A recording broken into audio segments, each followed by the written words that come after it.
Hello everyone and welcome to our buyer's guide for Warhammer Age of Sigmar Champions, also known as Warhammer Champions from PlayFusion. We have already covered in the learning series, if you haven't caught it yet, what is Warhammer Champions, how to play Warhammer Champions, and in this video we're talking about how to buy Warhammer Champions, which can always be a really big question, especially when it comes to a collectible game, where the actual structure of the game and the size of the sets and all that really affect how much of it you're going to want to buy. Yeah, it's kind of difficult because obviously you don't know what you're going to get in randomized packs. So, how many to buy is always a very difficult question. We'll help to clarify that in this video. To start off, Warhammer Champions is a phenomenal game.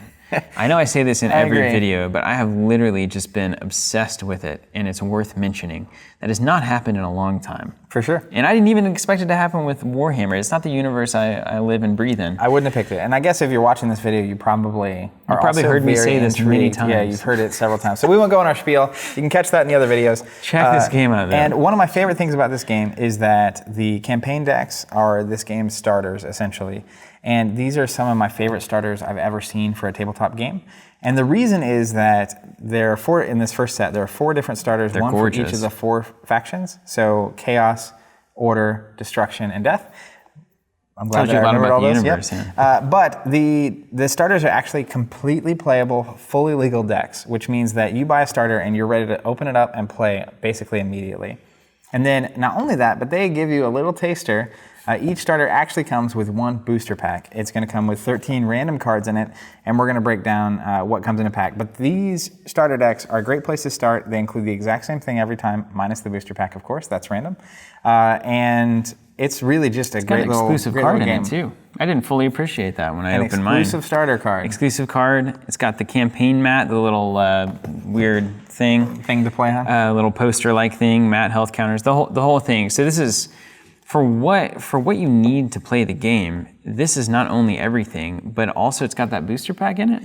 So it's perfect. It's a great little starter. And not only that, but actually one of the more important aspects of this game in general is that there is also a digital component. Now, that's unreal. They are linking the cards you get in real life into the app so you can play it online, and how that's going to work is going to come out over the next several months. But the short version is you also get all of the cards you get as playable in the online interface, which is a relevant part of the value of a single starter. It's extremely relevant. You will spend a lot of time on that app if you're anything like me. He's been obsessed. But these are MSRP $15. We have them on our store right now. Sets of 4, so it's all 4 starters. I think it's $48, which is pretty good. I mean, you get 4 fully playable decks.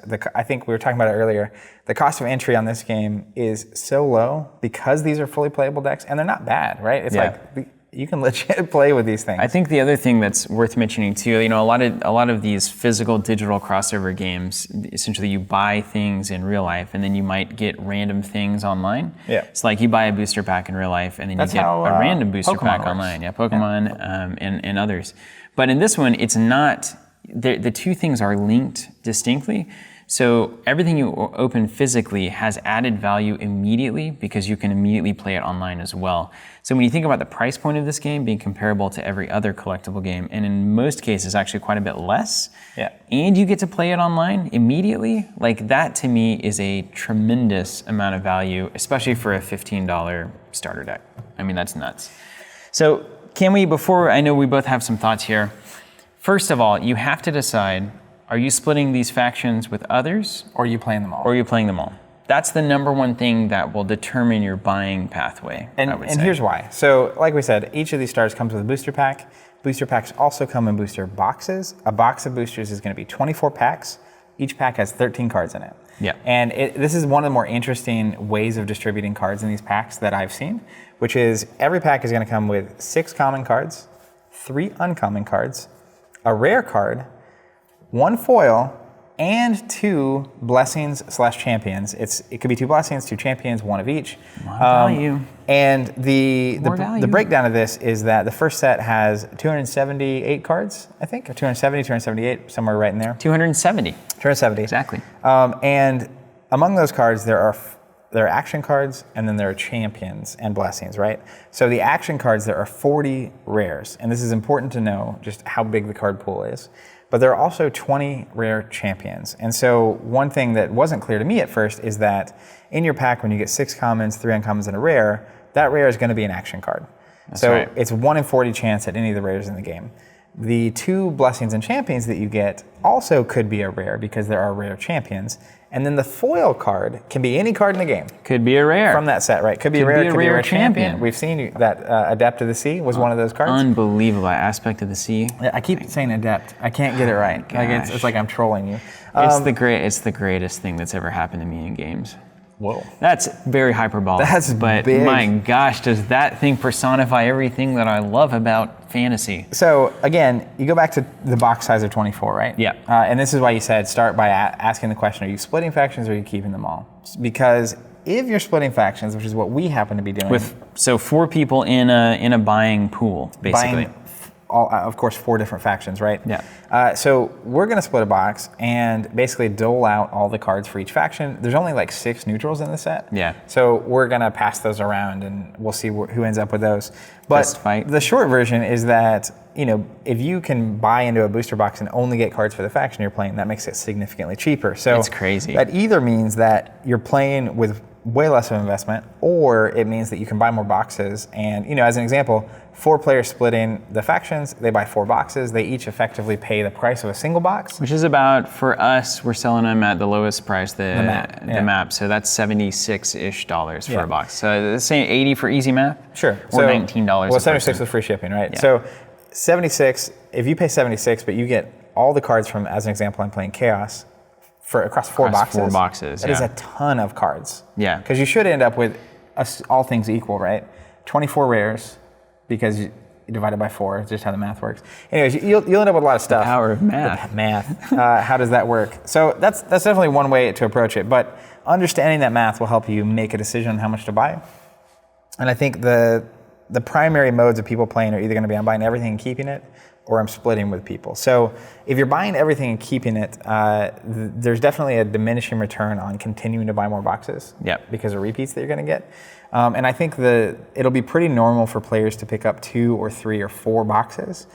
Because technically speaking, right, the rare action cards that you want to get, you can run up to 3 of those in your deck. And you might want 3. So that begins to start to say, well, I got to turn it. But we've also got trading, we've got singles, we've got other, collectible games have been solved in a lot of ways for the collector. So you do have options. And what I would say is there's also some more intricacy to this because of the app element, the digital element. So for instance, we're going to start out and there's 4 of us. Actually, there's 8 of us, 2 groups of 4. Technically 9. It quickly expanded. Now there's 9. It quickly expanded as people saw this game played. But we're going to split 1 booster box up front, and it's going to go, those into quarters based on the factions, and that's how we're going to start. A starter and a booster box, yeah. Now, here's the thing, though. I'm doing order, for instance, for my faction, and I'm scanning all those cards in, and I play online.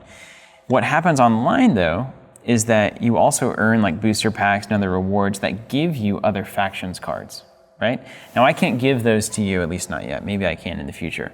But what it does mean is that I can actually go faction specific physically and still potentially play all the factions online digitally. Yeah. So that actually lowers buy-in significantly in the physical space. You decide what you really want to play, and then you still have access to dabble in other factions and learn more about the game and play styles and that kind of thing. Sure.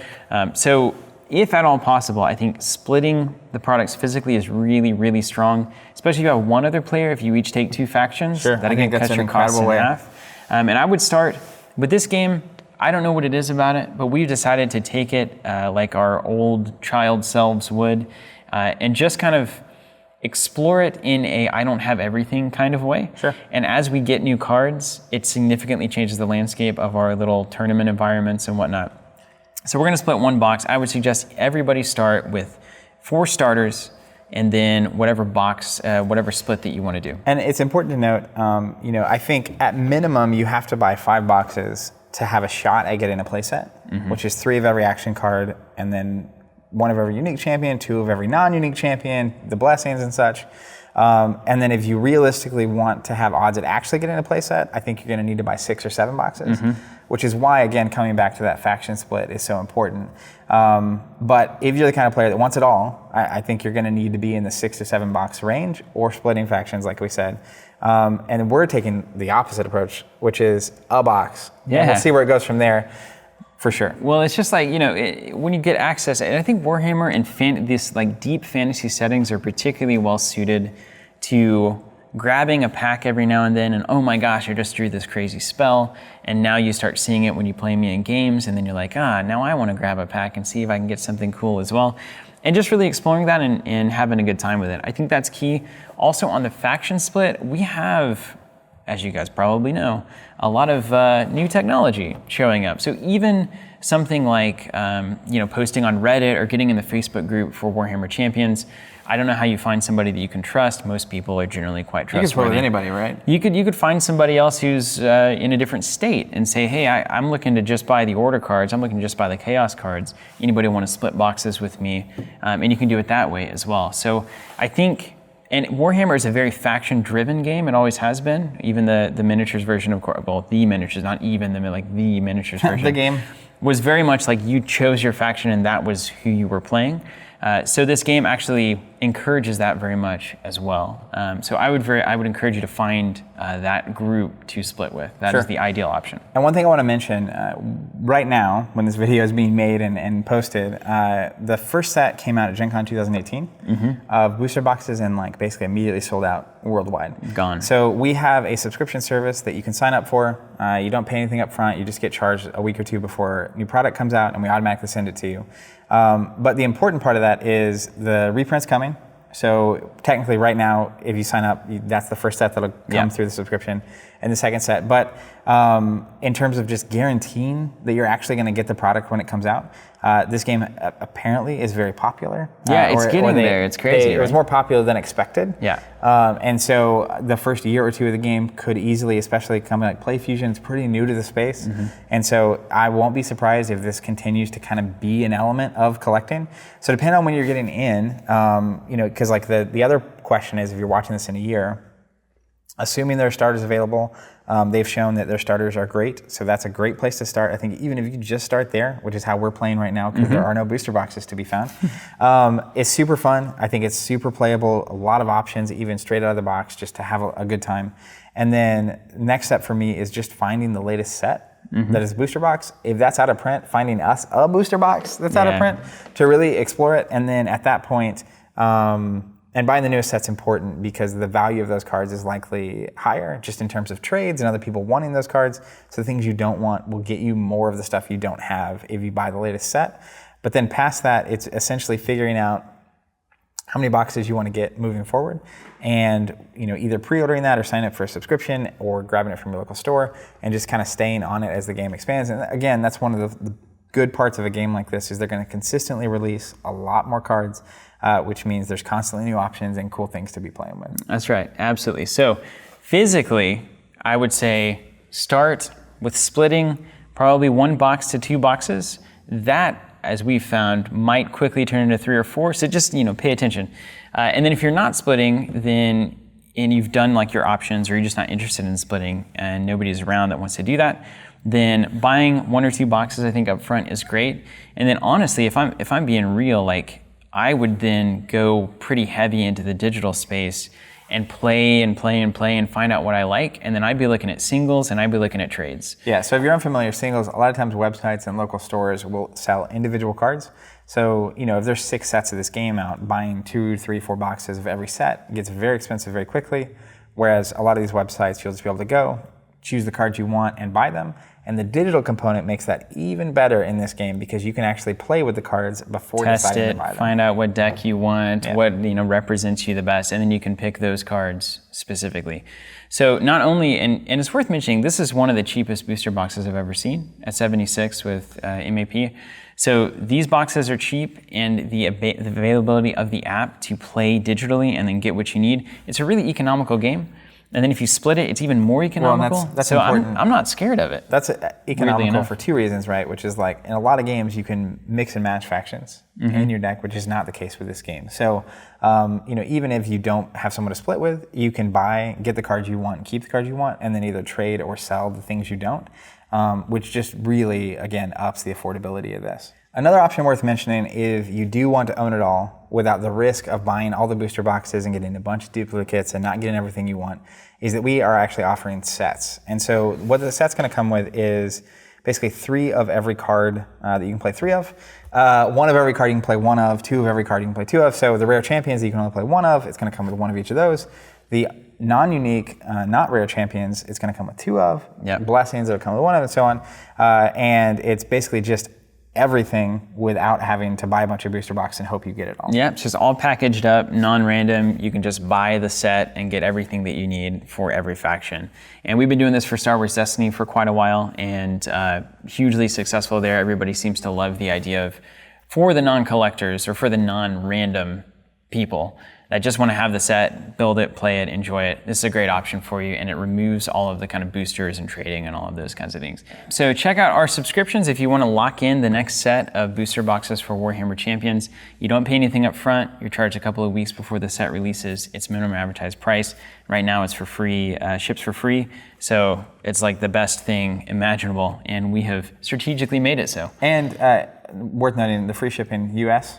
That is US based, only. Yeah. And we do our best to make it arrive as close to or on release when and where possible. So we expect to be able to get this to you very quickly after it comes out. Other options, check your local store, or there's other online retailers, I'm sure, that are pre-ordering this and selling it as well. There's a lot of options to get this game if you can find it, and I assume that the printing will increase over time and availability won't be such an issue. But subscription is the best way to guarantee that. And I have to imagine, by the way, if you're in Europe, yes. particularly the GW stores probably will also have it. Really good option. Especially, I hear there's a GW store in every corner in the UK, which may or may not be true. You're going to find out pretty soon, aren't you? Yeah, I'm going to be visiting, so we'll see what's happening. Thank you guys so very much for watching. We do appreciate everything that you do for us. And Warhammer Champions, I can't say it enough, incredible game. No matter how you choose to buy it, I genuinely hope that you do. Till next time, thank you so very much, and keep playing.